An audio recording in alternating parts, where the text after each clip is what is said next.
Bien,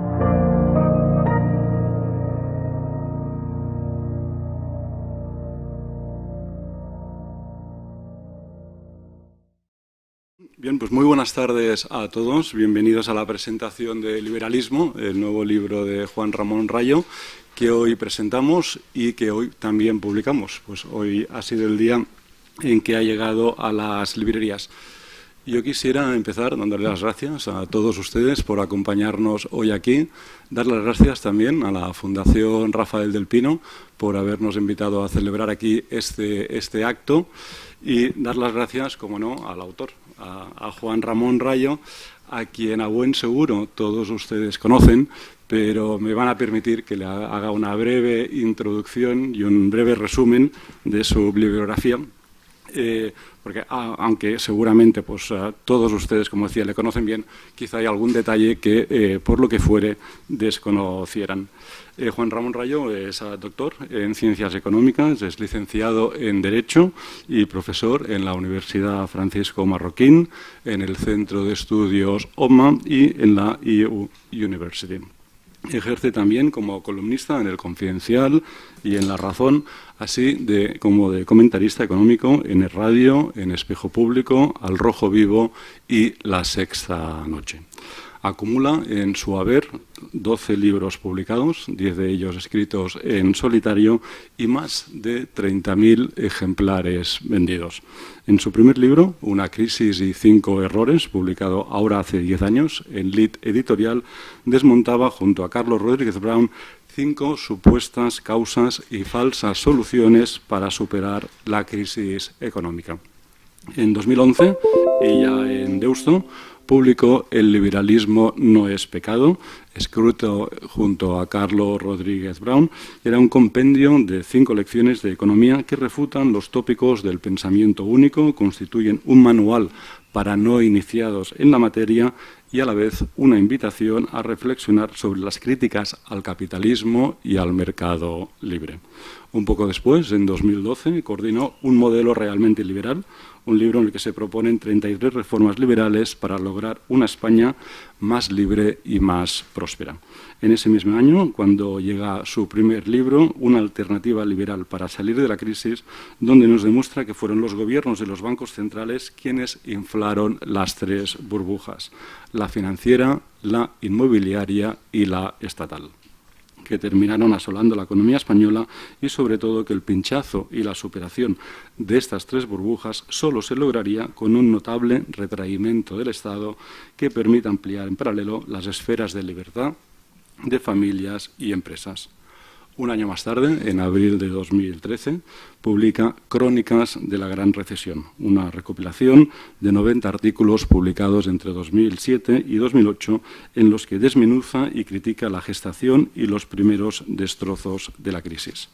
En este mismo año publica la segunda parte, Crónicas de la Gran Recesión 2, que es el testimonio de una etapa esencial de la crisis española, la etapa de la desconfianza y del desencanto, de la desconfianza hacia la ascendente decadencia del zapaterismo y del desencanto con el decadente ascenso del rajoyismo. En marzo de 2014 llega Una revolución liberal para España, una rigurosa y documentada explicación de por qué el bienestar de todos los ciudadanos mejoraría muy notablemente con menos impuestos, menos gasto público y menos regulaciones. Poco después escribió La renta básica, un ensayo en el que no solo se encuentra la crítica más completa y sistemática a la redistribución coactiva de la renta por parte del Estado, sino también todo un tratado de filosofía política dirigida a reivindicar y defender el liberalismo como una realista utopía integral e integradora frente a sus principales alternativas ideológicas. Con La pizarra de Juan Ramón Rayo, en 2016, ahí desmonta con datos, gráficos y sólidos argumentos 40 mitos muy extendidos sobre la economía española, agrupados en 5 grandes bloques temáticos: la crisis económica, los impuestos, el estado del bienestar, el desempleo y la desigualdad. En 2017 llega Contra la teoría monetaria moderna, un libro en el que se propone demostrar que esta teoría tan de moda entre algunos sectores de la izquierda en el periodo deflacionista que hoy vivimos, resulta totalmente errónea y que sus propuestas constituyen una auténtica amenaza para nuestra prosperidad. Comentaba alguien ayer en Twitter que la TMM tiene nombre de droga alucinógena, porque en efecto es una droga alucinógena. Y ya por último publica hoy a Liberalismo, un libro en el que se nos expone cuáles son los 10 principios nucleares del liberalismo para así clarificar su significado actual y para ayudarnos a entender la aplicación de los principios liberales a temas de actualidad tales como el aborto, la gestación subrogada, el matrimonio homosexual, la eutanasia, la prostitución, la desigualdad, los impuestos, la autodeterminación, la inmigración o la protección del medio ambiente, entre otros temas. Un libro que tanto liberales como antiliberales deberían leer para entender qué es y qué defiende el liberalismo. A menudo hay quien se pregunta si Juan Ramón Rayo es más liberal que economista o más economista que liberal.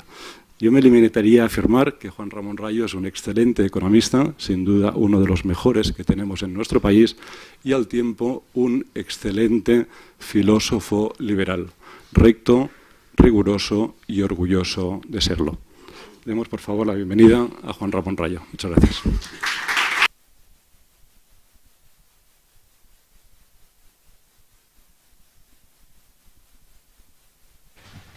Bueno, pues muchas gracias, Roger, no solo por la presentación, sino también, claro, por publicar el libro. Y muchas gracias a todos vosotros por acompañarme en este parto, ¿no? Porque efectivamente hoy se publica el libro y sale a la venta, y hoy también se viste de gala para exponer cuáles son sus ideas principales y, desde luego, pues de la misma manera que supongo que a unos padres les emociona que les acompañen en el nacimiento de su hijo, a un autor le emociona que le acompañen en el nacimiento de un libro al que ha dedicado pues bastantes meses o incluso más de un año. Este libro se empieza a escribir antes de que Trump ganara las elecciones, justamente para clarificar en este momento de cierta confusión terminológica donde todo el mundo, desde Rejón a Trump, son liberales, qué es el liberalismo, ¿no? Entonces, ¿qué es el liberalismo? A mí hay una definición del filósofo Scott Alexander que es muy sencilla y que me gusta mucho, y es: el liberalismo es un mecanismo institucional para evitar el conflicto civil, o para evitar la guerra civil, para evitar el enfrentamiento entre las personas. ¿Y por qué las personas se pueden enfrentar entre sí? Pues básicamente porque tenemos concepciones de lo que es o debe ser la sociedad que son distintas y en muchos casos son antagónicas, son incompatibles, de tal manera que si prevalece la mía, la tuya desaparece, y si prevalece la tuya, la mía desaparece. Pensad por un momento si es posible, o en qué tipo de sociedad es posible que coexistamos, pues no sé, Alberto Garzón, Santiago Abascal, Juan Pablo II, Ratzinger, o bueno, el Papa Francisco, pues supongo que con Alberto Garzón estaría bastante a gusto, y un servidor. Es decir, ¿qué tipo de sociedad es aquella en la que es posible que todas estas personas coexistan sin matarse entre sí, sin enfrentarse entre sí, sin querer que una prevalezca sobre la otra? Y la respuesta es la sociedad liberal. No hay ninguna otra sociedad. En cualquier otra sociedad, uno se impone sobre los otros. En una sociedad comunista es la persona comunista la que impone a terceros sus ideas. Una persona no puede crear una empresa capitalista en una sociedad comunista. Está perseguido, está prohibido si lo intenta. En una sociedad teocrática, pues evidentemente un ateo no puede existir o no puede vivir conforme a las reglas morales que considera que son correctas. Solo puede subsistir atendiendo o respetando las reglas morales que se le imponen desde una determinada religión. En cambio, en una sociedad liberal, una persona creyente puede vivir con las reglas morales que considera pertinentes, puede organizar su vida y puede tratar de hacer proselitismo para que otros organicen su vida de la forma en la que esa persona considera adecuada, y una persona comunista puede crear una comuna, socializar voluntariamente, obvio, los medios de producción y vivir de manera comunal. Los kibbutz israelíes son básicamente eso. Y tienen perfecto derecho dentro de una sociedad liberal a subsistir y a, si son tan eficientes, si son tan convenientes, prosperar frente a otras formas de organización social. Con lo cual, la sociedad liberal es no un tipo específico de sociedad completa en el que se determinen todos los valores por los que tiene que organizar su vida una persona. La sociedad liberal es más bien el marco para que las personas puedan perseguir sus proyectos vitales y sociales respetando los proyectos vitales y sociales de otras personas. Es una especie de metamarco en el que los demás pueden intentar introducir sus marcos ideológicos, sus marcos sociales, sus marcos religiosos, respetando, insisto, los marcos similares de otras personas. De ahí que sea el instrumento institucional para garantizar la coexistencia pacífica entre las personas. Aunque tú y yo seamos incompatibles, podemos coexistir aquí dentro. ¿Y cómo o sobre qué se organiza la sociedad liberal? Pues de esto va este libro, de cuáles son los principios esenciales que caracterizan al liberalismo como filosofía política, no como modelo económico. La economía es parte de la sociedad, y por tanto también la economía tiene unos principios filosóficos, morales, pero el debate es más amplio. ¿Cuáles son los principios que estructuran el conjunto de la sociedad? Y son 10. Algunos me han preguntado si 10 es un número que está forzado para que encaje comercialmente o no. Hombre, obviamente cuando uno tiene en la cabeza escribir un libro siempre intenta orientar pues justamente la estructura del libro en la medida en que sea comercial. ¿Se podría haber añadido algún principio más? Tal vez, pero creo que los 10 son indispensables para entender qué es el liberalismo y si prescindimos de alguno de ellos, el liberalismo nos queda cojo. ¿Cuál es el primer principio? El individualismo político. ¿Qué significa individualismo político? En esencia, que las personas son los sujetos de derecho. El sujeto de derecho en la sociedad liberal es el individuo, es la persona. No es ni el colectivo, ni la deidad, ni la clase social. Quien tiene derecho y alrededor del cual estructuramos la sociedad es el individuo, es la persona. Esto no significa que el liberalismo sea antisocial. Esto no significa que el liberalismo niegue la existencia de grupos, de asociaciones, incluso de estructuras sociales. Todo eso es muy necesario de analizar a través de otras disciplinas, como puedan ser la sociología o incluso la economía o el derecho. Pero, ¿cuál es el núcleo central de las estructuras jurídicas en el liberalismo? El individuo. Y por tanto es el individuo quien tiene derechos. No es el colectivo representado en algún individuo el que tiene derecho a decidir cómo organizar las cosas. Es cada persona quien tiene derecho a determinar cómo vive su vida. Segundo principio, igualdad jurídica. ¿Qué significa la igualdad jurídica? Bien, las personas somos sujetos de derecho, pero no solo somos sujetos de derecho, somos sujetos de igual derecho. Es decir, todas las personas son soberanas sobre sí mismas y son igual de soberanas sobre sí mismas que el resto. Los derechos son iguales y universales. Y por tanto, una persona no puede arrogarse derechos básicos que le niegue a otra persona. Son simétricos. Y por tanto, cualquier individuo, sea cual sea su sexo, su raza, su cultura, su orientación sexual, cualquier individuo tiene exactamente los mismos derechos que cualquier otro individuo. Muchas veces se critica al liberalismo por ser una ideología anti-igualitarista. Y bueno, en cierto sentido quizá lo sea, pero desde luego al nivel más estructural, al nivel más básico, el liberalismo es una filosofía profundamente igualitarista, porque lo que reivindica es que todas las personas merecen la misma consideración jurídica. Todas las personas merecen tener los mismos derechos. Y esto es algo que hoy puede parecernos muy obvio, muy evidente, muy incuestionado, pero que no lo ha sido a lo largo de la historia, y en gran medida, conforme avancemos, veremos que ni siquiera hoy está plenamente aceptado. Por tanto, reivindicar la igualdad jurídica de todo el género humano, individualmente considerado, es desde luego una de las banderas morales del liberalismo. Por tanto, las dos bases metodológicas, si lo queréis, del liberalismo es individualismo político, los individuos son los sujetos de derecho, e igualdad jurídica. Todos los individuos tienen los mismos derechos. ¿Pero qué derechos tienen? Bueno, el primero y fundamental, la libertad personal. ¿Qué es la libertad personal? Cualquier persona, cualquier individuo tiene derecho a perseguir su propio proyecto de vida sin que otras personas le impongan el suyo. Por tanto, iniciativa a actuar. Libertad de acción. Libertad de acción, evidentemente, restringida a respetar la libertad de acción de otras personas. Porque si otras personas también tienen libertad de acción y tienen tu misma libertad de acción, tú no puedes imponerles tu proyecto de vida, al igual que ellas no pueden imponerte el tuyo.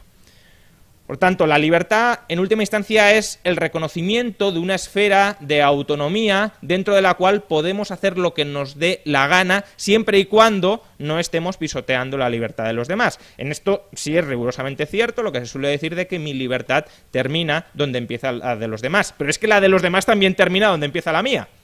Y por tanto, yo, dentro de mi reino, dentro de mi libertad, puedo hacer lo que me plazca sin que tú me impongas tu propia visión de vida.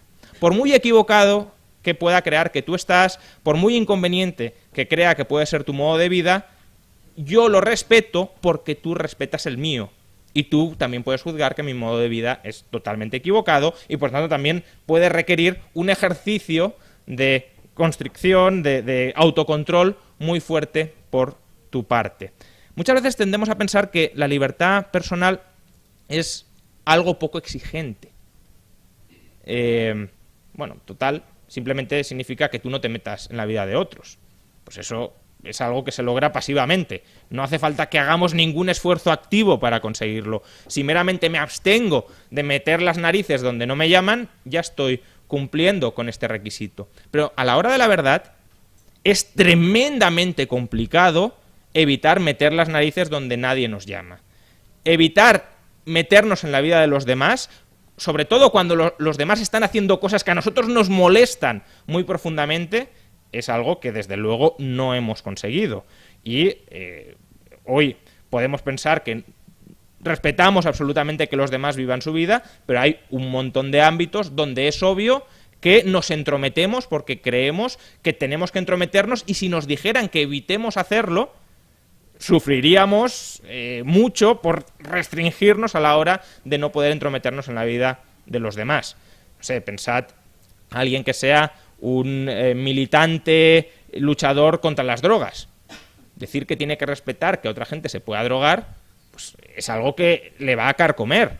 O pensad una persona con una determinada visión religiosa del mundo, que le digan que tiene que aceptar que dos personas del mismo sexo tengan relaciones afectivas. Pues también le puede carcomer por dentro no restringir ese tipo de actitudes. O que, por llevarlo al ámbito económico, para que también tenga algo de economía la charla, que una empresa pueda negociar libremente con un trabajador las condiciones contractuales. ¿Cómo vamos a tolerar eso? Tenemos que meternos en esas relaciones contractuales. Por tanto, no entrometernos en lo que hacen los demás es algo muy, muy, muy exigente que desde luego no cumplimos en la mayoría de las ocasiones, y el liberalismo insta a que respetemos lo que hacen los demás, aunque no nos guste. Cuarto principio. Bueno, las personas no actúan en el vacío.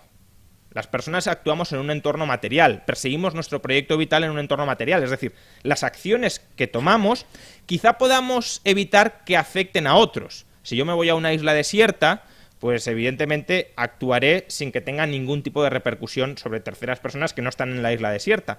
Pero lo que no podemos conseguir, salvo por pensamiento, es que mis acciones no tengan una repercusión sobre el entorno. porque actuamos en el entorno material.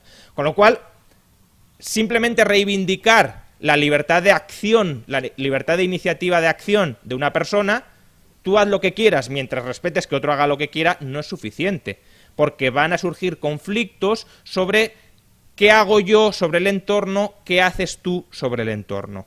¿Cómo resuelve el liberalismo esos conflictos? A través del derecho de propiedad privada. ¿Qué es el derecho de propiedad privada? El control más absoluto que se le puede reconocer a una persona sobre determinadas porciones del entorno material. El entorno material son las herramientas, los medios que necesitamos para satisfacer nuestros proyectos vitales. Si a mí me dicen, yo respeto absolutamente tus proyectos vitales, ahora me voy a entrometer totalmente en los medios que utilizas para perseguirlos, obviamente no estás respetando la libertad personal de esa persona. Usted es libre de profesar la religión que considere oportuna. Ahora, todas las Biblias o todos los textos religiosos que usted edite y que usted reparta, se los voy a confiscar y se los voy a quemar. ¿No? ¿Cómo estamos respetando ahí la libertad religiosa? No lo estamos haciendo, porque parte de la libertad religiosa también es poder manifestar en público esas ideas, poder hacer proselitismo de ellas, poder registrarlas en un libro, poder recitar ese libro en un oficio público, y en la medida en que eso no se respete, yo respeto tu libertad religiosa, ahora voy a quemar tu iglesia. Porque no, es un medio material, es irrelevante la propiedad privada, ¿no? La libertad personal se canaliza, se materializa en interacción con el entorno. Y por tanto, para poder respetar la libertad personal, hay que respetar también el entorno en el que se ejecutan esas acciones. ¿Cómo se determina el derecho de propiedad privada? Podría haber muchas fórmulas, pero la natural, en el sentido de la que estamos programados a respetar, que incluso los niños pequeños la respetan, e incluso los animales, y también la que tiene más sentido es, si yo ocupo parte del entorno material que no estaba siendo utilizado por nadie, yo estoy integrando parte de ese entorno material en mi proyecto de vida sin que lo esté sustrayendo del proyecto de vida de nadie, porque nadie lo estaba utilizando. Como mucho podemos pensar que estaré sustrayendo expectativas futuras de quizá integrar ese entorno material en el proyecto de vida ajeno. Pero lo cierto es que nadie lo estaba utilizando y por tanto si lo utilizo yo, forma parte de mi plan y no deja de formar parte del plan de nadie. Por tanto, aquellas personas que hayan ocupado pacíficamente la propiedad privada o que hayan transmitido voluntariamente la propiedad privada que previamente han ocupado pacíficamente, tienen un derecho absoluto sobre ese entorno material, dentro del cual pueden desplegar plenamente sus planes de acción. ¿Bien? Entonces, bueno, con libertad personal y con propiedad privada, en cierto modo ya tenemos las reglas para que las personas puedan coexistir sin agredirse, pero también sin interrelacionarse.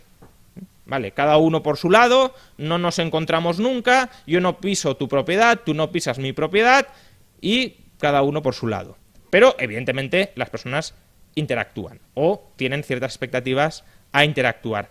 ¿Cómo se regulan las interacciones entre las personas? Y este es el quinto principio del liberalismo. A través de acuerdos, a través de contratos voluntarios, la autonomía contractual.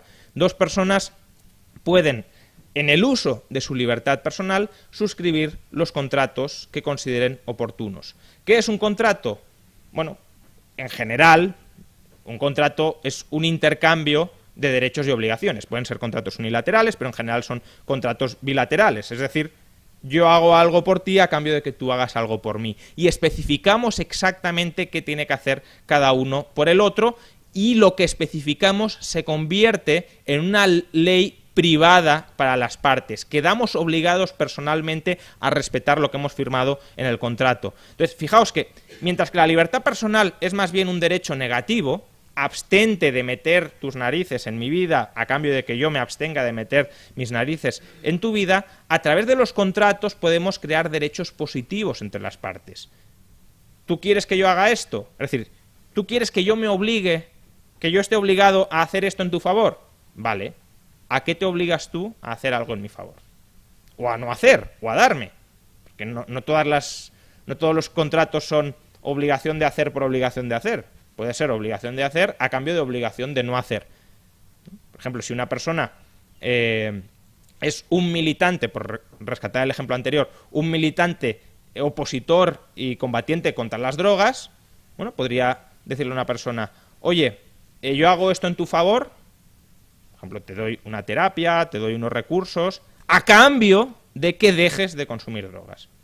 Obligación positiva a cambio de obligación de no hacer. Y todo eso se regula o se puede regular a través de los contratos. Por tanto, no hace falta, para poder influir en la vida de los demás, no hace falta utilizar la violencia e imponerles nuestra visión del mundo a los demás. Se puede negociar con los demás, se puede llegar a acuerdos con los demás. Evidentemente, si yo tengo la fuerza para imponerte lo que yo quiero, me resulta mucho más fácil imponerte lo que yo quiero a cambio de nada, sin ningún tipo de contrapartida. Nadie dijo que vivir en sociedad y tratar de promover nuestros fines en sociedad sea sencillo, pero la libertad y la propiedad que posees restringe o debería restringir que yo pueda imponerte lo que deseo sin ningún tipo de negociación y, por tanto, de acuerdo voluntario entre las partes.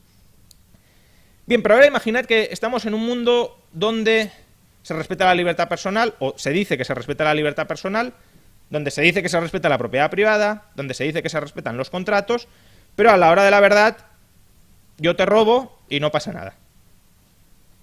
O yo incumplo el contrato y no pasa nada. O yo te doy un puñetazo y no pasa nada. Bueno, sí, los derechos en este caso serían declaraciones de buenas intenciones.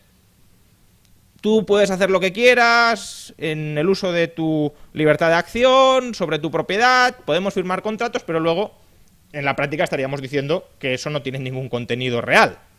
Legalizar el robo es lo mismo que ilegalizar la propiedad privada. Con lo cual, ¿cuál es el sexto principio del liberalismo? La reparación del daño causado, o si lo queréis, la responsabilidad.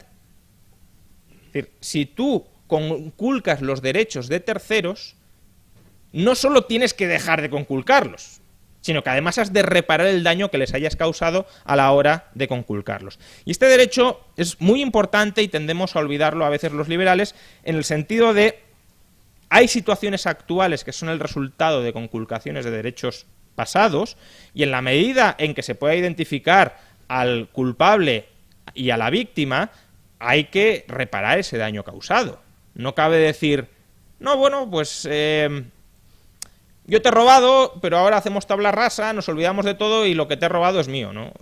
Si tú lo has robado, se lo tienes que devolver, porque quizá esa persona está en una situación de desprotección o de desigualdad, si lo queréis, porque tú la has atracado y ahora reivindicas unos fuertes derechos de propiedad cuando tú antes no has respetado su propiedad.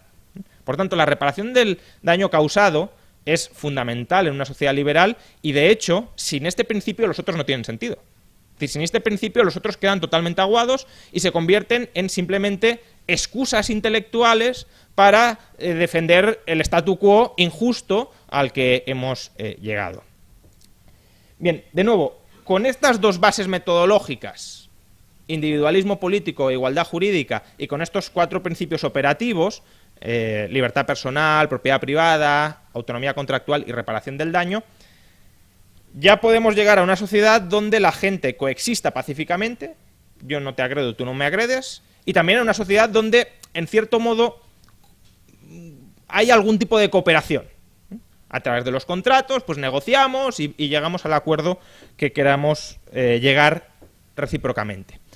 Pero las personas no solo quieren vivir o convivir, coexistir, o no solo quieren cooperar puntualmente, también aspiran a entrelazar sus destinos, a convivir, si lo queréis, ¿no? Y para entrelazar sus destinos, ¿qué hace falta? Es decir, las personas pueden compartir fines, pueden tener fines compartidos y pueden querer promoverlos como un grupo, porque la unión, a la hora de buscar fines compartidos, hace la fuerza o maximiza la capacidad para perseguir esos fines compartidos. Vuelvo al ejemplo de la religión, porque las religiones son grupos donde más o menos todo el mundo piensa igual y donde el individuo se sumerge voluntariamente en una colectividad, y eso es perfectamente liberal. Como es liberal, evidentemente, no meterte ahí. Entonces, en una religión, ¿tendría sentido que una persona profesara una fe él solo por su cuenta o la profesara junto con otros, pero nunca cooperaran a la hora de promover la fe que ellos comparten? Pues no tendría mucho sentido. Una familia ¿Tiene sentido que describamos una familia como no, un hombre y una mujer, o un hombre y un hombre, una mujer y una mujer que a veces se encuentran circunstancialmente y que dicen que conviven, pero que no tienen ningún tipo de convivencia permanente, ni ningún tipo de hacienda conjunta, ni ningún tipo de obligaciones permanentes recíprocas? Pues no, no tendría sentido explicar así una familia. Entonces, hay determinados tipos de agrupaciones, de sociedades, que los individuos desean integrar para realizar sus propios proyectos vitales y a las que es importante reconocer relevancia jurídica para que las personas justamente puedan alcanzar sus fines vitales. Entonces, los principios anteriores nos llevan a reconocer la libertad de asociación de las personas. Cualquier individuo puede integrar cualquier asociación que evidentemente el resto de miembros acepten que integre. Cualquier individuo tiene libertad para no integrar asociaciones que no quiere integrar, es decir, no solo libertad de asociación, sino también de desasociación o de no asociación. Y también los individuos que forman parte de una asociación tienen el derecho a pactar los estatutos, las normas de convivencia que consideren oportunas. ¿Para qué? Para que conjuntamente puedan perseguir el fin que comparten. Por tanto, la libertad de asociación, de la que emanan pues la libertad religiosa, la libertad de empresa, la libertad incluso de comunicación, porque normalmente los grupos de comunicación son grupos, la libertad de asociación es la base de la sociedad civil liberal. Las otras libertades, en cierto modo, nos abocaban a una sociedad, o si solo tuviéramos las otras libertades, sería una sociedad de átomos que a veces pueden interactuar, pero estarían separados los unos de los otros. Aquí lo que tenemos es ya una confluencia estructural o permanente de destinos, de voluntades, pero de tipo voluntario. Es decir, las asociaciones, los grupos, no se forman coercitivamente, bueno, se pueden formar, digo, pero no deben formarse coercitivamente. El hecho de que yo sea un hombre o de que otro sea una mujer no los incluye dentro de un mismo colectivo que tenga derecho a regir sus vidas. Esas son características circunstanciales que pueden llevarles o pueden motivarles a lo mejor a integrar determinados grupos, pero no son súbditos de ese grupo superior, precisamente por el individualismo político que está en la base de todo. Por tanto, como individuos podemos asociarnos libremente, pero no formamos parte de colectivos preestablecidos que tengan soberanía sobre nosotros. El liberalismo es individualista en el sentido jurídico, pero es individualista en el sentido jurídico para perseguir la libre asociación de individuos. Liberalismo no es anti-asociación, anti-sociedad, anti-grupos, es asociación voluntaria, grupos voluntarios, permanencia voluntaria en los grupos, libertad para elegir qué grupos integramos y qué grupos no integramos. No podemos integrarlos todos. Y hay grupos que son además incompatibles entre sí. Si yo quiero, por ejemplo, que un equipo de fútbol gane la liga, no tendría mucho sentido que estuviese transfiriendo recursos al equipo de fútbol que quiera que gane la liga y a los equipos y también a los equipos rivales contra los que va a competir. Bien. Hay grupos que son incompatibles. Si yo profeso una determinada religión, lo que no tiene mucho sentido es que profese otras que niegan a la anterior. Por tanto, para respetar la libertad religiosa, también hay que respetar la libertad de no meterme en las religiones en las que yo no creo, o de no meterme en ninguna religión, porque mi visión del mundo puede ser que todas las religiones son engañosas. ¿Bien? Si trasladamos la libertad de asociación al ámbito productivo o económico, porque una de las facetas claras por las cuales la gente quiere cooperar estructuralmente es por razones productivas, por razones económicas, a lo que llegamos es al libre mercado. ¿Qué es el libre mercado? Simplemente es la aplicación de los principios anteriores al ámbito económico. Libertad personal en el ámbito económico, libertad para elegir profesión. Yo puedo dedicarme a lo que quiera. Pensaréis, bueno, esto es muy obvio. No, no es obvio. ¿Podéis ser conductores de Uber en libertad hoy en día? Pues evidentemente no. Hay un gremio que os oprime, que restringe vuestra libertad de elección de oficio. Y estos gremios no son exclusivos de ahora. Ya estaban en el pasado. De hecho, Turgot, un grandioso economista, fue ministro de Economía de Luis XVI, duró muy pocos meses, como durará cualquier liberal auténtico en el gobierno, y el primer decreto que firmó Turgot fue un decreto contra los gremios y a favor de la libertad de elección de oficio. O sea, cualquier persona de Francia o de fuera de Francia puede dedicarse a lo que quiera. Bueno, esto hoy sería revolucionario, pues imaginad antes de la Revolución Francesa. Bien. Por tanto, libertad de elección de oficio como manifestación de la libertad personal. Propiedad privada sobre los medios de producción como manifestación de la propiedad privada. Los socialistas, muchas veces, algunos los describen como enemigos de la propiedad privada. Esto no es exacto. Los socialistas sí reconocen la propiedad privada sobre los bienes personales. No son tan cafres como para decir, tu cepillo de dientes también es mío. No, al menos respetan que tú tengas tu cepillo de dientes y que otros no puedan utilizar tu cepillo de dientes. Pero sí se oponen radicalmente a la propiedad privada sobre los medios de producción. Es decir, usted no puede tener absolutamente nada que sirva para producir. Lo que sirve para producir bienes o servicios ha de ser propiedad de todos. Luego, esto evidentemente entra en ciertas contradicciones internas, ¿no? Quien tiene un ordenador, por ejemplo, ¿un ordenador es un bien de uso personal o es un bien de uso profesional?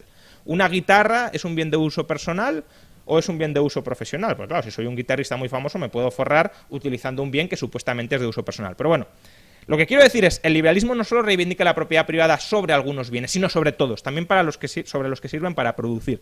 Por tanto, propiedad privada sobre los medios de producción.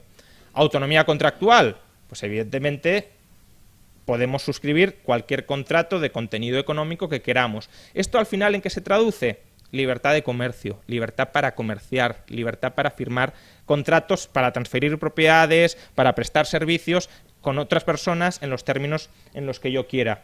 Reparación del daño, evidentemente es la responsabilidad corporativa que debe existir. Si una empresa genera daño sobre terceros, tiene que reparar el daño causado. Si una persona genera daños económicos sobre terceros, tiene que reparar ese daño. Y por último, la libertad de asociación simplemente es la libertad de empresa. Que no es solo libertad de empresa capitalista, si lo queréis. Una comuna también entra dentro de esta libertad de autoorganización económica. Si yo quiero crear una comuna autosuficiente y otros se quieren asociar conmigo, pues debemos tener plena libertad para hacerlo. Aunque luego nos queramos convertir en una comuna autárquica, yo lo produzco todo internamente y lo consumo todo internamente y no me relaciono con otros. Perfecto, es su decisión. Usted no tenemos por qué impedírselo. Cuestión distinta, claro, porque al final el movimiento socialista ha tenido momentos en la historia en la que ha sido un movimiento socialista voluntarista. Vamos a crear comunas voluntarias y a ver quiénes se quieren sumar. Y luego ha tenido otros, ya de raíz más marxista, que han sido profundamente violentos. Bueno, es que como no os queréis asociar, os vamos a forzar a asociaros. Vais a tener que ceder toda vuestra propiedad y toda vuestra libertad para nacionalizar o socializar o mancomunar los medios de producción. Y eso es obviamente lo que traspasa la libertad individual y que no tendría encaje en el libre mercado. Pero las comunas voluntarias tienen pleno encaje. Y si alguien considera que las comunas voluntarias son el camino y los socialistas primitivos, a los que más llamaba socialistas utópicos, porque obviamente eran voluntaristas, y claro, es utópico que algo que no funciona funcione en la práctica, pero bueno, los socialistas utópicos decían, no, es que esto funciona de maravilla, todo el mundo se querrá sumar aquí. Bueno, pues que se sumen voluntariamente. Las cooperativas funcionan mejor que las empresas capitalistas. Bien, pues cree usted cooperativas y compita a la hora de producir bienes y servicios con empresas que son capaces de atraer capital a gran escala y que por tanto pueden incorporar el ahorro de otras personas sin que esas personas tengan por qué estar trabajando físicamente en las empresas. Compita, veamos si es así o no es así. Probablemente no sea así, pero a lo mejor en determinados contextos o para determinados bienes puede ser así. Pues adelante, maravilloso. Esto es el libre mercado.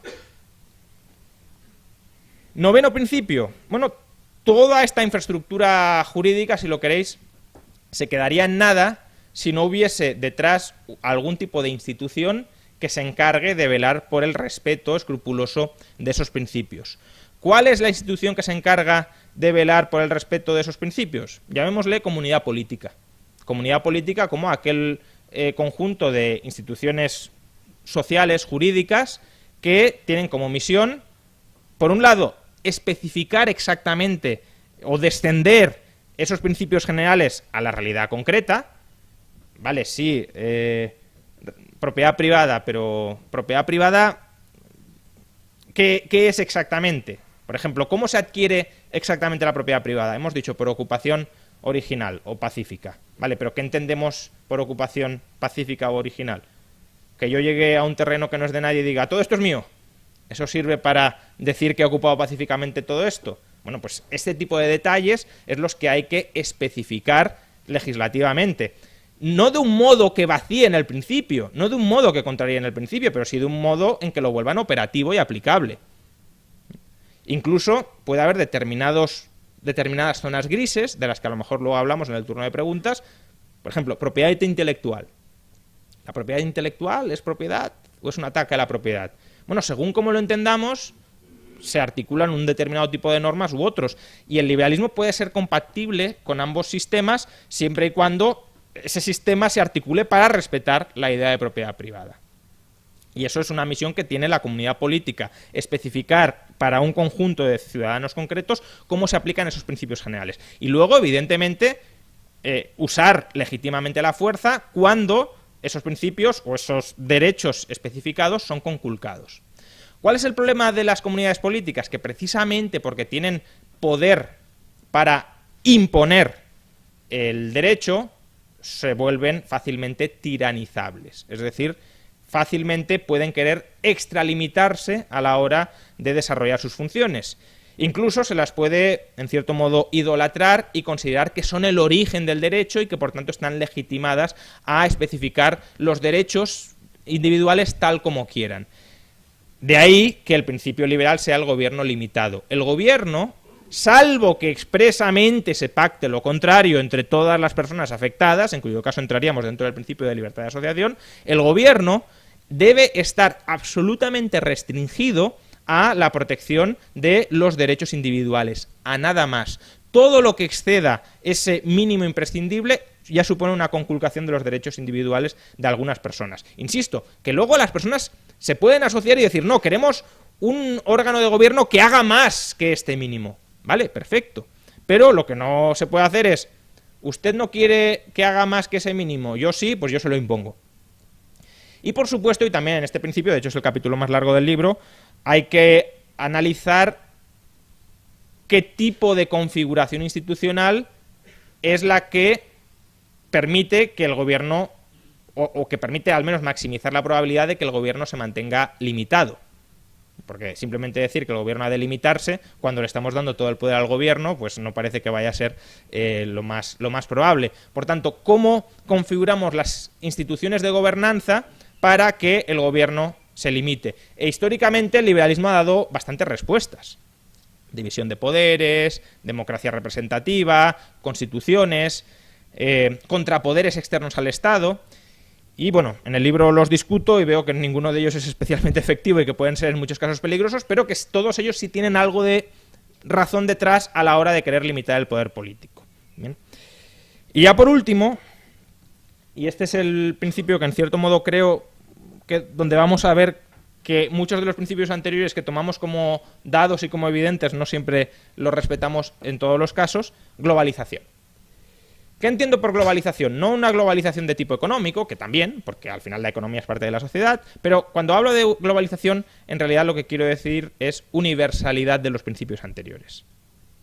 Todas las personas tienen estos derechos ultra básicos, con independencia de la comunidad política que integren. Es verdad que la comunidad política especifica en la vida concreta cómo se aplican esos principios, pero la comunidad política no está ni legitimada para violar los derechos básicos, los principios básicos de sus ciudadanos, ni tampoco a violar esos derechos básicos de otros ciudadanos que no formen parte de su comunidad política. Por tanto, el liberalismo, en cierto modo, defiende los derechos humanos, no el documento específico de la Declaración Universal de Derechos Humanos, que puede tener derechos que son totalmente liberales y otros que no lo son, pero sí la concepción de que los derechos son de la globalidad del género humano, de la globalidad de seres humanos, y que por tanto no hay derechos segmentados por fronteras, al menos no derechos básicos, no derechos humanos. Obviamente, insisto, la comunidad política puede pactar derechos reforzados o derechos añadidos entre sus ciudadanos, y en ese sentido, si yo no formo parte de tu comunidad porque no lo hemos pactado, yo no tengo acceso a esos derechos porque no formo parte de ese grupo. Lo mismo con las religiones, si yo no soy miembro de tu religión, pues no tengo derecho a determinadas prebendas que a lo mejor otorgue esa religión. Ahora, los derechos que hemos visto antes, que son los mínimos indispensables que hay que respetar para todo ser humano, los tienen todas las personas con independencia de la comunidad política que integren. Y por tanto, si una comunidad política atenta contra esos derechos, está atentando contra el orden social liberal. Entonces, claro, igualdad jurídica. Bueno, cuando hablamos, por ejemplo, de restricciones migratorias, pues aquí a veces la igualdad jurídica no se percibe tanto, ¿no? Vale, sí, todas las personas somos iguales. Ahora, tú, en el lado de la frontera que has tenido la mala suerte de nacer, sin poder entablar relaciones comerciales o relaciones afectivas o relaciones sociales con personas que en este otro lado de la frontera quieren entablar relaciones contigo. Pues claro, yo no estoy diciendo que una persona entre en un sitio donde nadie la quiere, pero es que hay gente que sí quiere a esa otra persona y por tanto está legitimada a relacionarse con ella, salvo que expresamente haya renunciado a esa libertad. Cosa que yo sepa no hemos hecho. Bien. Entonces, esos son los 10 principios básicos del liberalismo, del orden social liberal. En el libro, pues ya digo, las 2/3 partes del libro están dedicadas a desarrollarlos, a ver cuáles son sus ventajas, cuáles pueden ser sus inconvenientes, sus limitaciones. También trato de ofrecer una panorámica histórica de cómo esos principios han sido desarrollados, muchas veces de manera asistemática e incoherente, pero como un archipiélago que va emergiendo, ¿no? Y al final terminas viendo toda la continuidad del continente. Han sido desarrollados por la tradición liberal, y desde Locke hasta la actualidad podréis encontrar muchas citas y muchas referencias a obras históricas que han marcado el liberalismo para definir estos principios. Y el último tercio del libro lo que intento es aplicar estos principios para enjuiciar tanto ideologías o filosofías políticas rivales del liberalismo, alternativas, que se venden como mejores o como superiores o como preferibles al liberalismo: socialismo, socialdemocracia, utilitarismo, conservadurismo, nacionalismo, republicanismo, bien, muchos ismos, y ver cuáles son las carencias que tienen y por qué en algunos puntos básicos son incompatibles con el liberalismo.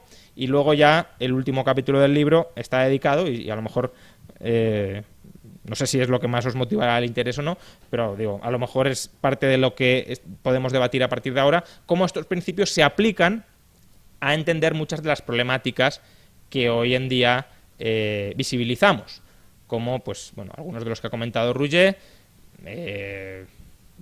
prostitución, inmigración, libertad de drogas, gestación subrogada, restricciones al acceso a determinadas profesiones, controles de determinados precios, proteccionismo, aborto, etcétera, ¿no? Es decir, una pluralidad de temas que en cierto modo, y especialmente por desgracia durante estos días que tan largos se nos hacen a muchos de permanente campaña electoral, pues están continuamente sobre la mesa. Pues creo que es un momento adecuado justamente para rescatar estos principios y darles en la cabeza a todos aquellos que están, bueno, en última instancia defendiendo posturas frontalmente antiliberales en cada uno de estos puntos, y hacerles ver cómo al defender determinadas posturas no están respetando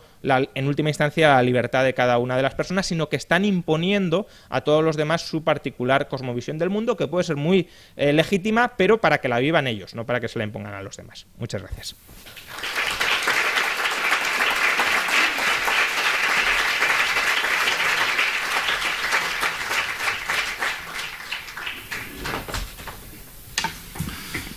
Muchísimas gracias, Juan, y pasamos ahora al debate para todo aquel que quiera hacer alguna pregunta, algún comentario o simplemente algún apunte o comentar cualquier cosa. Hay un micrófono que está aquí, con lo cual esperad a recibir el micrófono porque se está grabando y si no esperáis a recibir el micrófono luego no se oye.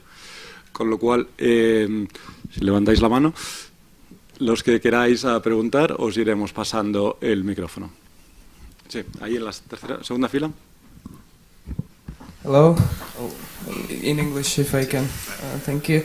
Thank you, Professor Raya, for your presentation. Congratulations on your book.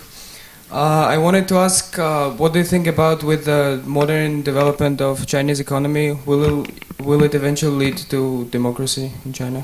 Thank you. Bueno, eso excede en mucho mi capacidad intelectual, básicamente porque no tengo formación en ciencia política aplicada y mucho menos soy especialista en China. Lo que pasa que, bueno, por dar una valoración o una contextualización, China claramente no es una democracia, pero tampoco es una sociedad ni lejana ni remotamente liberal. Ahora bien, desde Mao creo que es obvio que el país ha ido reconociendo tímidamente algunas libertades, es decir, no es tan antiliberal como lo era en los tiempos de Mao. Incluso para los extranjeros con buenas conexiones puede ser muchísimo más libre a lo mejor que determinadas sociedades occidentales, y es esa pequeña apertura institucional lo que ha permitido, también al integrar China en los flujos comerciales internacionales, que haya tenido un desarrollo tan formidable. Ahora, claro, la teoría que muchos sostenían es conforme China se vaya desarrollando, China irá avanzando hacia la democracia. Y creo que esa visión es una visión un tanto naif de lo que ha sucedido en Occidente. Porque es verdad que en Occidente liberalismo y posteriormente democracia fueron de la mano, y en la medida en que liberalismo y democracia permitieron una apertura institucional, hubo desarrollo económico. Ahora, si una sociedad civil tutelada desde el Estado, mercantilista, muy mercantilista y con tintes, si lo queréis, incluso fascistoides, pueda proporcionar un cierto bienestar creciente a la población, esa población no tiene por qué tener incentivos muy fuertes a querer rebelarse contra el poder político y reclamar una ampliación de las libertades a otras esferas que no sean estrictamente económicas. Por tanto, ese determinismo de la prosperidad traerá la libertad en todos los frentes, creo que es un determinismo, ya digo, un poco ingenuo. Es un escenario, pero no tiene por qué darse. Otra cuestión es, ¿qué pasará si China deja de crecer y, por tanto, empieza a haber una cierta tensión social también hacia las instituciones políticas? Y ahí muy probablemente habrá grupos de disidentes que reivindicarán la democracia como una forma para salir del estancamiento, y ahí habrá un conflicto, y de ese conflicto pues podría salir una democratización del país. Pero en todo caso creo que lo fundamental en China, más que la democracia, es sobre todo la ampliación de libertades en muchísimos campos donde no existen.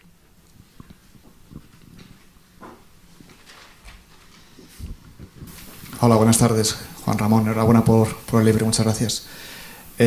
Yo te preguntaría si nos podrías arrojar algo más de luz sobre las complicaciones de los partidos de corte liberal pues en el entorno, en el ámbito político, ¿no? Un poco al hilo de lo que tú comentabas, el hecho de que un liberal poco dura en el poder, ¿no? Las relaciones de poder, en ese caso, de las agrupaciones políticas de corte liberal. Muchas gracias. Bueno, es que, claro, los partidos políticos que quieran ganar las elecciones, los partidos políticos liberales que quieran ganar las elecciones tienen un problema básico, y es que no hay liberales suficientes para que les voten. Con lo cual, partiendo de esa premisa, todo partido político que tenga una cierta inclinación liberal nunca va a sobrepasar ciertas líneas rojas, aunque la gente del partido se lo crea, que luego no sé si se lo cree o no, pero aunque se lo creyera, nunca las va a sobrepasar si quiere aspirar a tener cierto poder dentro del Estado. Eso por un lado, con lo cual es muy complicado hacer penetrar el discurso político liberal dentro de una sociedad donde los liberales no son ni mayoría ni una minoría relevante. Luego, además, uno podría decir, bueno, el partido no es liberal, pero se van a introducir personajes liberales que van a intentar influir desde dentro para que al menos las políticas de ese partido tengan una cierta orientación liberal, ¿no? Que es la otra alternativa, no creamos un partido liberal, sino que nos infiltramos en partidos no liberales. El problema de esto, que al final el partido absorbe, devora a la personalidad. Si la personalidad se rebela contra el partido, va a ser expulsado o se va a ir él. Si la persona se doblega al partido, pues la persona deja de ser un espíritu liberal crítico relevante. Entonces, al final, la política es una guerra, no una guerra violenta o en el sentido propiamente bélico, pero sí es un enfrentamiento entre grupos, y por tanto hay que entender que quien entra en un partido entra a someterse a un grupo, a las directrices de un grupo, entra como soldado, quizá como cabo o como teniente, pero al fin y al cabo sometido a una jerarquía. Y el único que, en teoría, puede marcar las directrices del partido, que en la práctica ni eso, es el capitán general.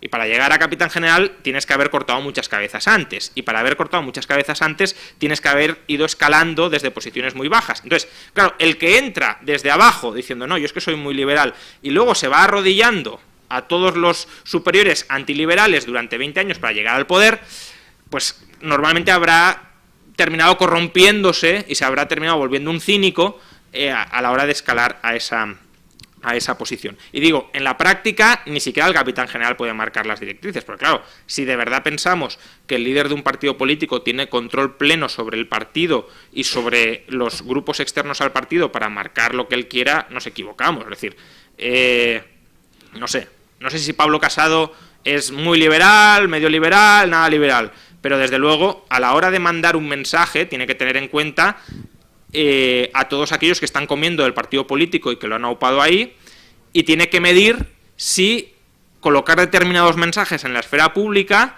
va en perjuicio de las probabilidades de reelección del resto de miembros del partido o no. Y si va en contra, se tiene que callar, porque si no se calla y los otros ven peligrar su puesto, le van a armar un motín y se lo van a cargar. Con lo cual, hay una interdependencia ahí que en una sociedad no liberal tiende a ser hacia mensajes no liberales. Y ahí, pues eso, el equilibrio intelectualmente honesto es o te largas o te quedas y te corrompes.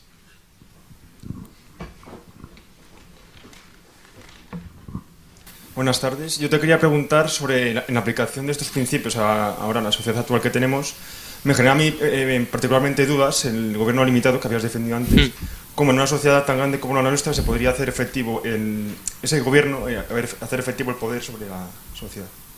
No sé si he entendido... O sea, en los principios que has defendido el gobierno limitado, Sí. pues una sociedad como la nuestra, que es grande, no veo cómo se podría llevar a cabo su aplicación, ese gobierno cómo podría ejercer su poder sobre el resto de la sociedad siendo limitado. Hombre, a ver, si... No sé si te estoy interpretando correctamente, pero si la idea es cómo en una sociedad tan mayoritaria, tan plural, un gobierno que tenga poco poder va a ser capaz de imponer el cumplimiento de las normas si estamos diciendo que no tiene poder, ¿no? Evidentemente, y en esto empieza a haber cierta literatura, si una sociedad es una sociedad anárquica en el sentido tradicional del término, es decir, desórdenes sociales, conflictos, ausencia total de instituciones coordinadoras de tipo no gubernamental, o tienes un gobierno fallido, porque si tienes un gobierno débil en esa sociedad, pues el gobierno va a fracasar, o tienes un gobierno muy fuerte y por tanto no limitado, aunque la limitación no se refiere tanto al poder que tenga el gobierno, sino a la aplicación y al uso concreto que haga de ese poder. Pero es verdad que si tiene mucho poder, tiene mucha facilidad para saltarse esa limitación. Pero bueno, o tienes un gobierno muy fuerte, es decir, con mucha capacidad gubernamental para imponer el derecho. ¿Bien?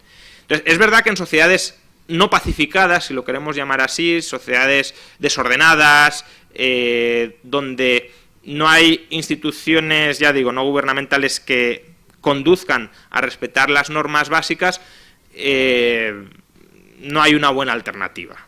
O tienes gobiernos fallidos o gobiernos muy poderosos que probablemente en muchos aspectos no serán liberales, aunque intenten utilizar ese poder para respetar determinadas libertades, ¿no? Por ejemplo, uno de los últimos libros que se ha publicado es que la libertad religiosa en gran medida se consigue imponer conforme los gobiernos se van volviendo fuertes y van teniendo capacidad para hacer respetar la libertad religiosa.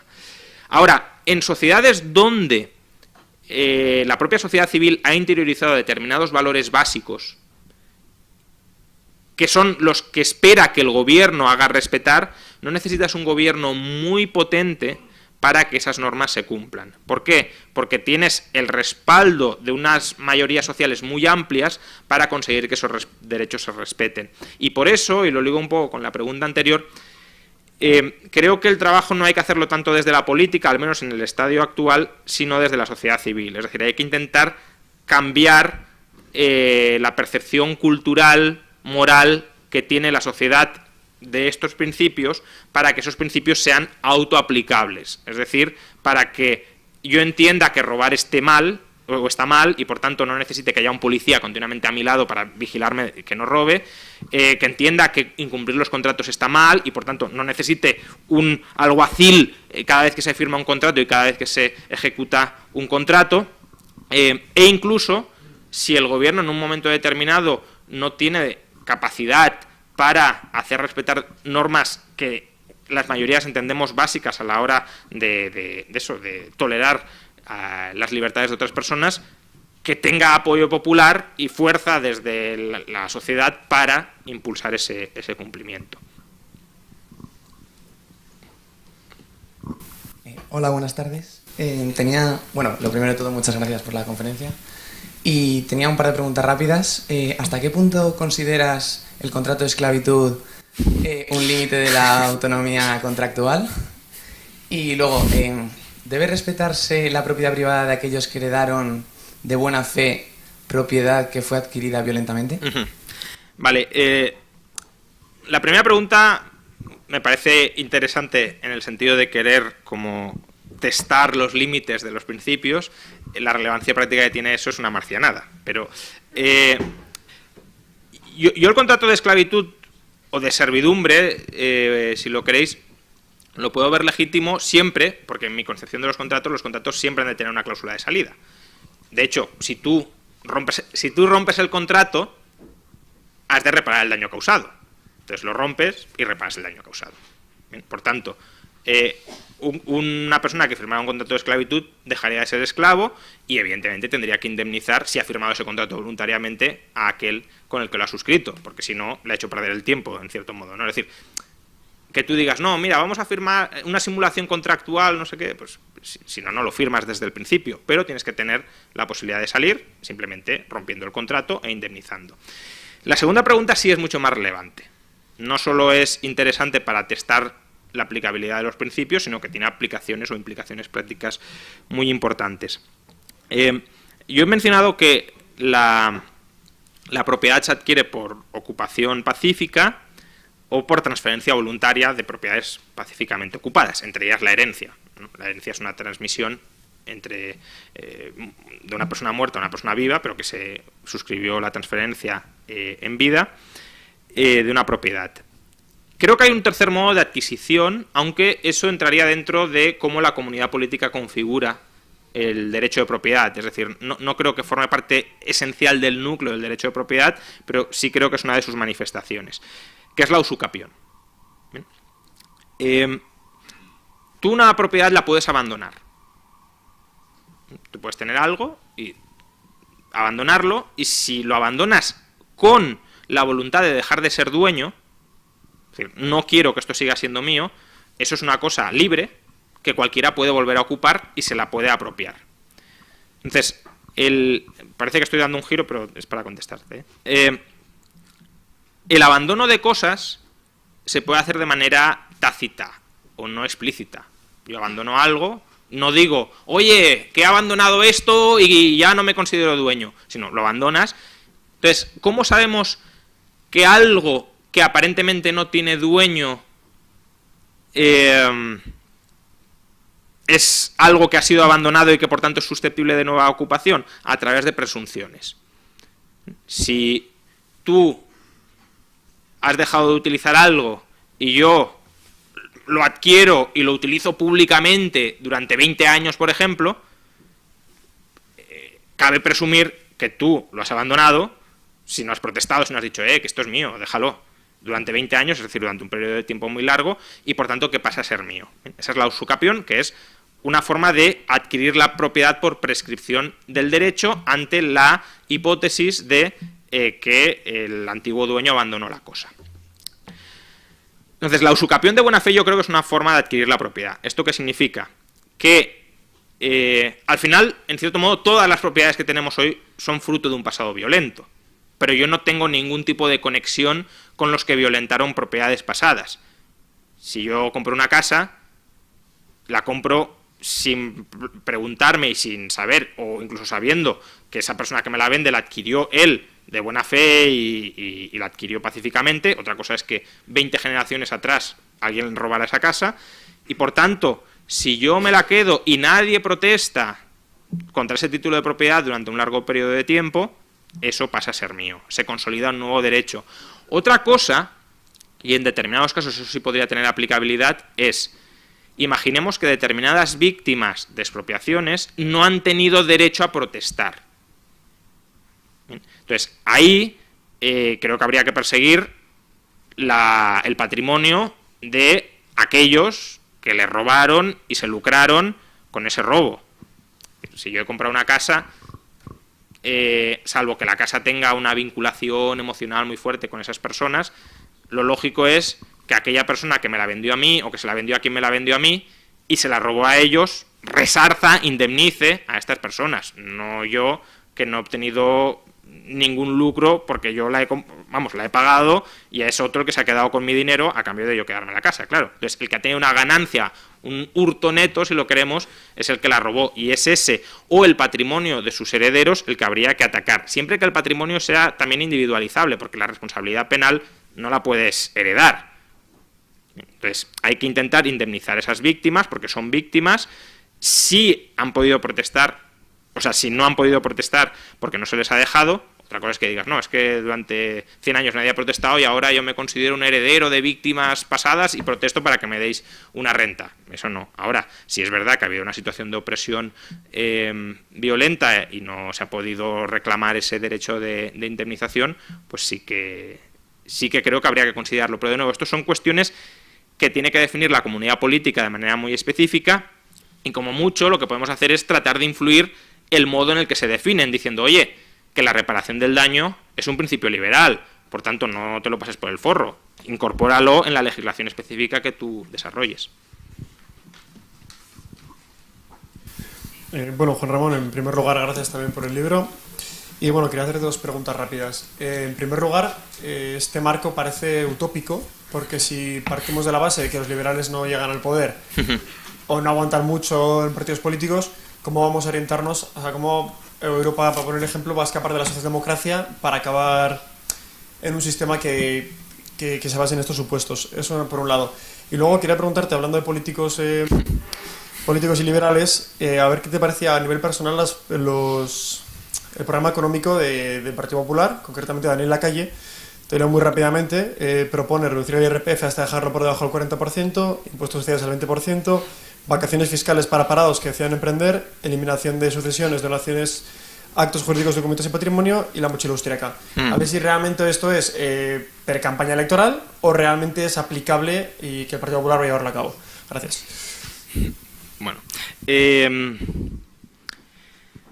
a ver, yo creo, insisto, que puedo estar equivocado, pero mi postura en esto es que hay que incidir mucho más en la batalla de las ideas y menos en la batalla política. Otro me dirá, no, la batalla de las ideas no sirve para nada, lo importante es la política, vale. Pero yo creo que lo que hay que intentar hacer es que estas ideas permeen en sociedad, y en cierto modo han permeado. En otros se está perdiendo, justamente porque se está perdiendo la batalla de las ideas, pero en muchos ámbitos ha permeado. Hace 400 años lo de la libertad religiosa era la marcianada. ¿Cómo vamos a respetar a otros que tengan otra religión, que están diciendo que mi Dios es falso, etcétera? No, hereje, muerto.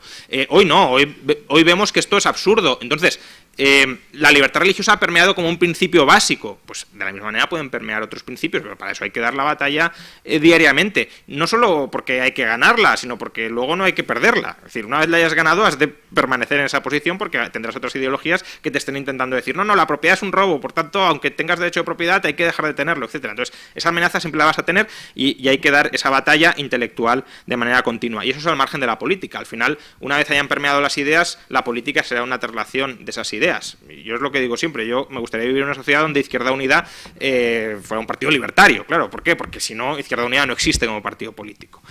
En cuanto a si el Partido Popular aplicará su programa o no, pues yo qué sé, es decir, eso el Partido Popular sabrá. Desde luego los antecedentes no son muy ilusionantes al respecto. Yo, más allá de si lo aplicarán o no, que no va a depender solo de ellos, eso también hay que decirlo, y por tanto, en cierto modo, ya nos están engañando diciendo, queremos hacer esto ya, pero sabes que vas a tener que pactar y no queremos... solo queremos bajar impuestos, no recortar el gasto, ya, pues eso es imposible. No económicamente, sino que es imposible políticamente, porque vas a tener que pactar con ciudadanos que no te lo va a comprar, no te lo va a comprar la Unión Europea, bueno.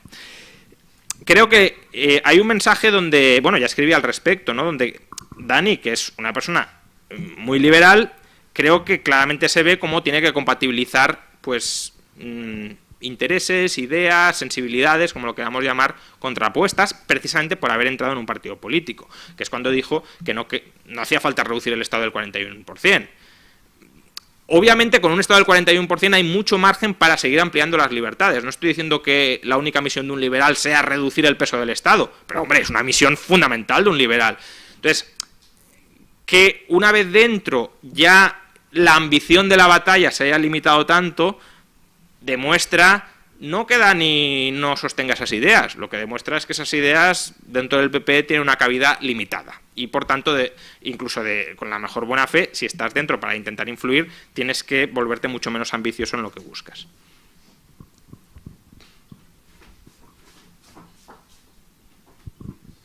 Hola, Juan Ramón. Yo siempre me he preguntado por qué entre liberales y libertarios siempre hay como una tendencia abstencionista, cuando realmente si quieres cambiar las cosas va a tener que ser en democracia, porque el movimiento liberal aquí en España yo no lo veo especialmente revolucionario, entonces va a ser dentro del sistema. Pero siempre liberales, por ejemplo tú, si no me equivoco, o Villanueva y esta gente que siempre decís que no votáis y casi es una medalla, es un...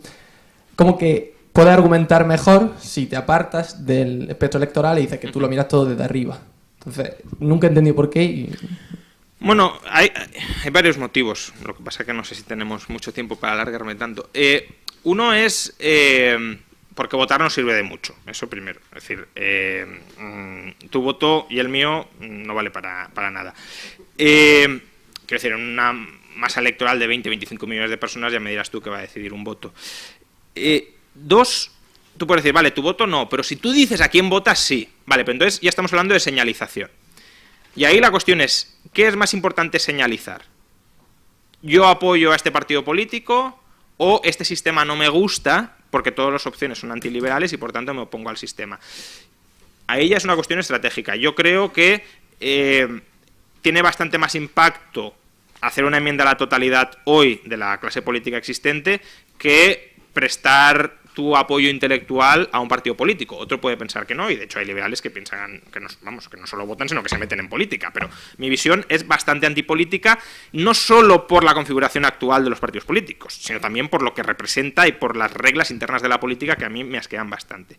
Y en tercer lugar, porque aunque uno podría decir, oye, voy a decir qué programa es más liberal de todos, al final no hay ningún programa que sea genuinamente liberal, ni en mi opinión netamente liberal.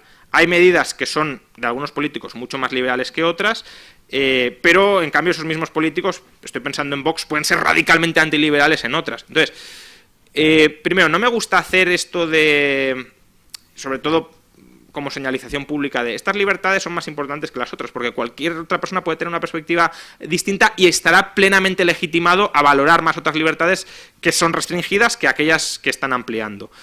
Y dos, porque una vez dices, yo creo que este es el partido más liberal, que insisto, ninguno lo hay porque al final son cosas que no se pueden sumar y restar, al final ya te identifican con ese partido.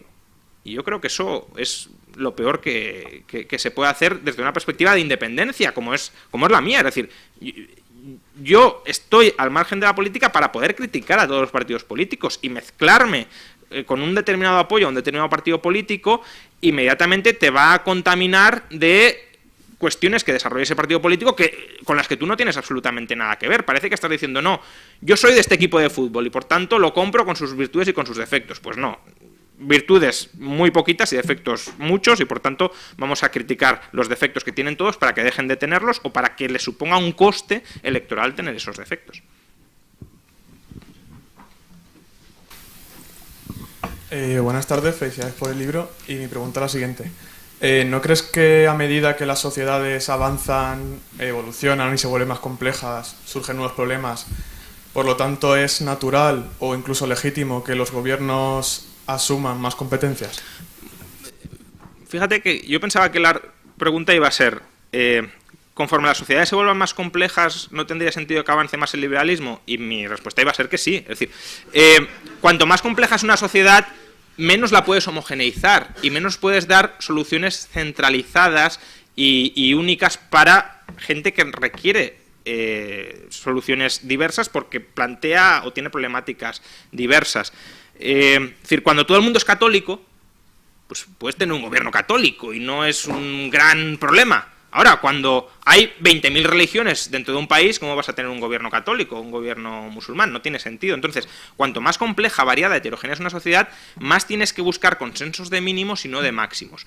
Ahora, si la cuestión es, hay determinados retos, digamos que incluso abarcan a toda la humanidad, no sé, el cambio climático, etcétera, que necesitan de una solución política, pues tal vez sí. Es decir, no niego esas excepciones, pero que son las excepciones. Es decir, no me digas, no, por el cambio climático vamos a crear una sociedad totalmente controlada y planificada por el Estado. ¿Por qué no? Es decir, el cambio climático es un problema muy particular que si la única forma de atacarlo es con una acción gubernamental coordinada mundial, pues habrá que atacarlo así. Pero ya está, solo para eso y restringido a eso, no a cualquier otro asunto, precisamente por la idea de gobierno limitado. Que hay un problema y que la única forma de hacerlo, precisamente porque si no se hace también viola libertades de otras personas, es esto, pues limítese exclusivamente a hacer esto y no traspase otras áreas que no son de su competencia.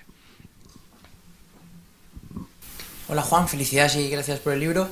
Mi pregunta es, si yo fuese representante de un gobierno limitado y veo que hay ciertas empresas o ciertos negocios que por su modelo de negocio causan, por decirlo así, una influencia o unos aspectos negativos sobre la sociedad. Por ejemplo, si tengo un amigo que es ludópata, que no puede dejar de ir a un casino, y si veo que en la sociedad eso es un problema creciente, que cada vez más jóvenes van a casas de apuestas o que cada vez más jóvenes apuestan y se arruinan, yo dentro de ese gobierno limitado tendría como, no voy a decir derecho, sino tendría a lo mejor la legitimidad de no prohibir, pero sí poner ciertas limitaciones a ese tipo de negocio. Es decir, no es lo mismo vender plazas de parking en una startup que un casino o tabaco que tiene nicotina o cualquier cosa que pueda generar una adicción.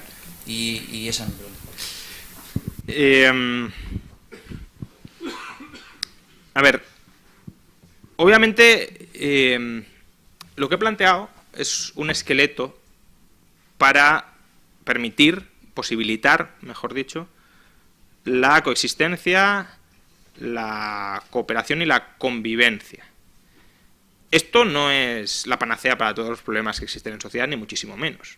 Es decir, una sociedad liberal se puede extinguir, puede desaparecer, puede ser una sociedad completamente disfuncional. Es perfectamente factible que tengas este esqueleto institucional y que sea un caos de sociedad. Que la gente se odie entre sí, que se insulten, que estén adictos a mil adicciones diversas, que la natalidad sea cero y que en 2 generaciones haya desaparecido la sociedad. Todo eso puede pasar.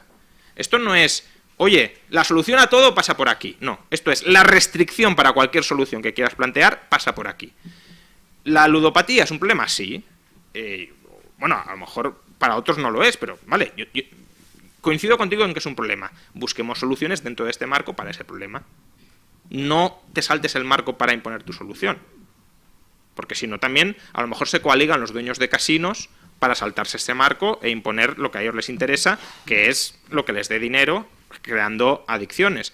Entonces, creo que hay una tentación muy fuerte entre muchas capas de la sociedad de decir, si hay un problema social, me voy a asociar políticamente para darle una respuesta política. Oye, ¿por qué no dedicas todo ese tiempo, recursos, esfuerzo en buscar soluciones de tipo no político desde la sociedad civil? Porque al final también el asociacionismo político lo puedes entender como un asociacionismo civil, pero que utiliza medios inadecuados. Pues utiliza medios adecuados a través de ese esfuerzo. Y creo que asociaciones que tratan de combatir las adicciones de la sociedad ya sabemos que existen y que funcionan relativamente bien.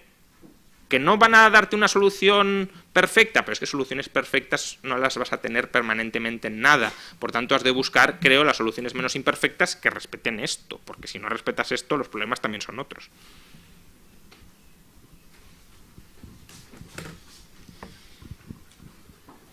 Buenas.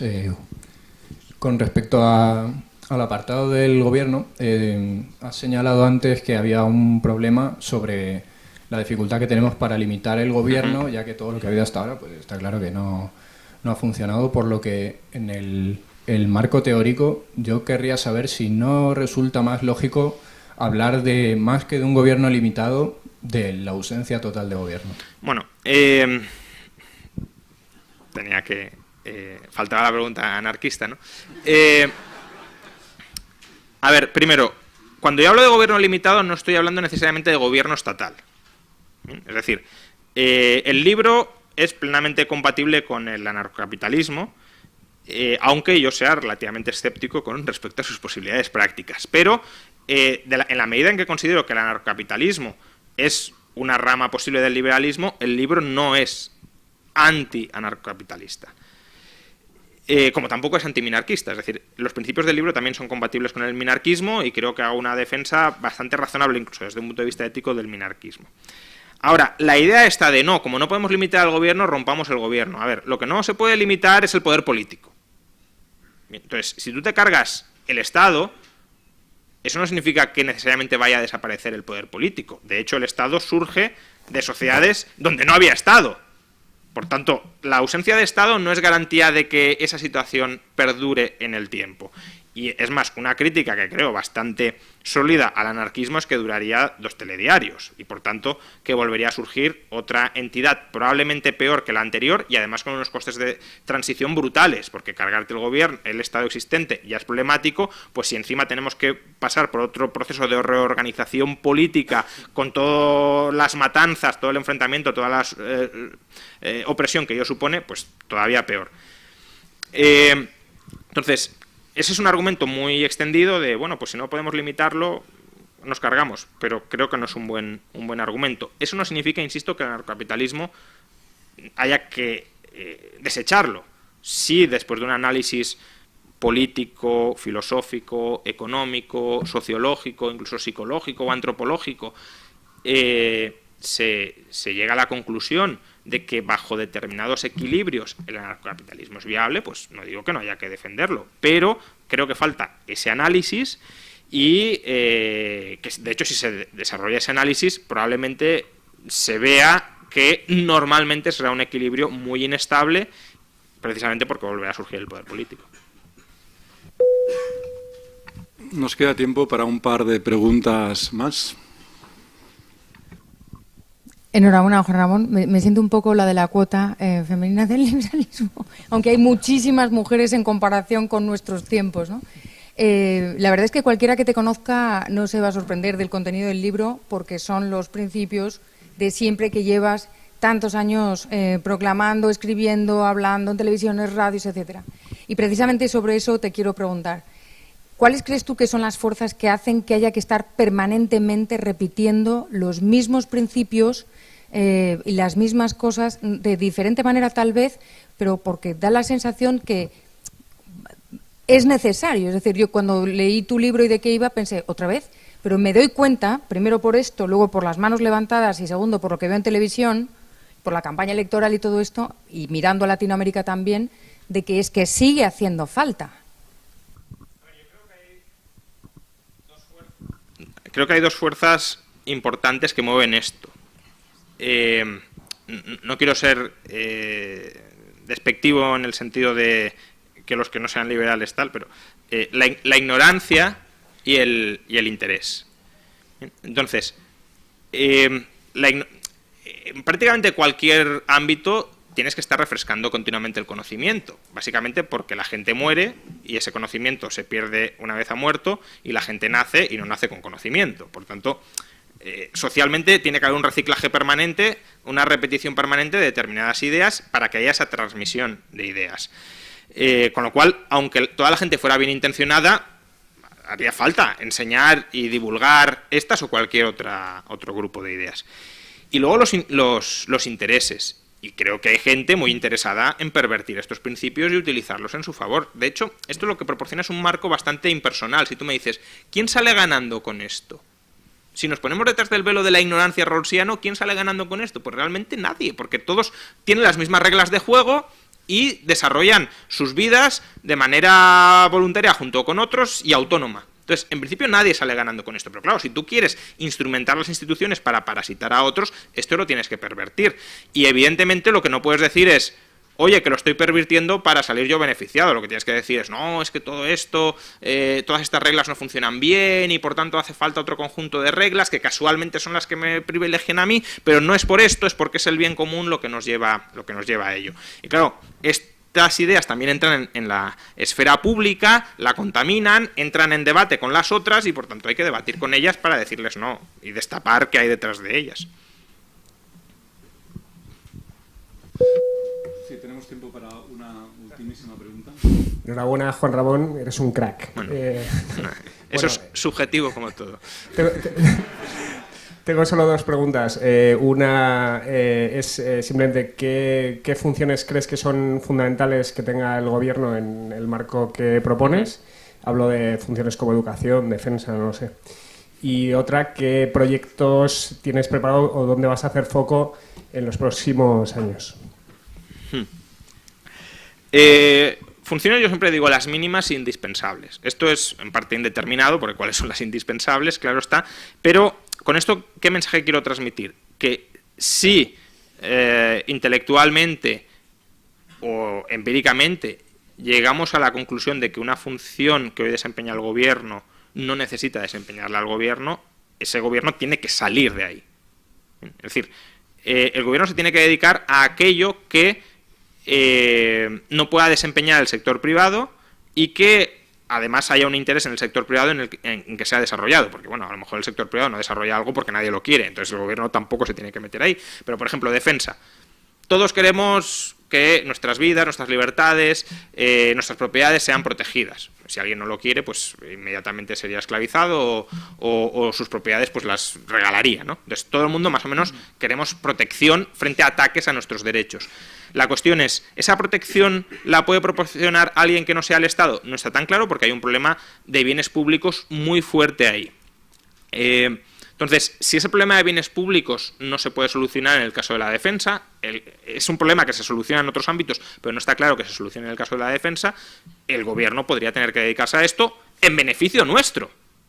Ahí sí que es en beneficio nuestro, porque queremos esto, pero no somos capaces de coordinarnos en formas, digamos, voluntarias para alcanzar ese fin.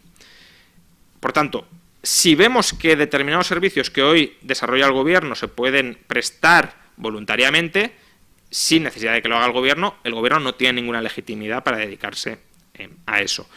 ¿Qué servicios son los que sabemos que...? Bueno, pues casi todos. De hecho, una revolución liberal para España, si también hago la cuña publicitaria, en cierto modo es un análisis de eso.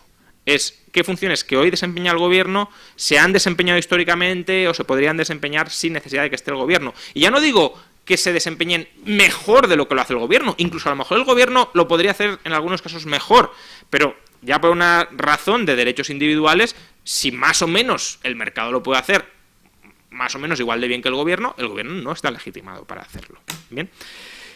Proyectos, bueno, eso lo tengo que hablar con el editor.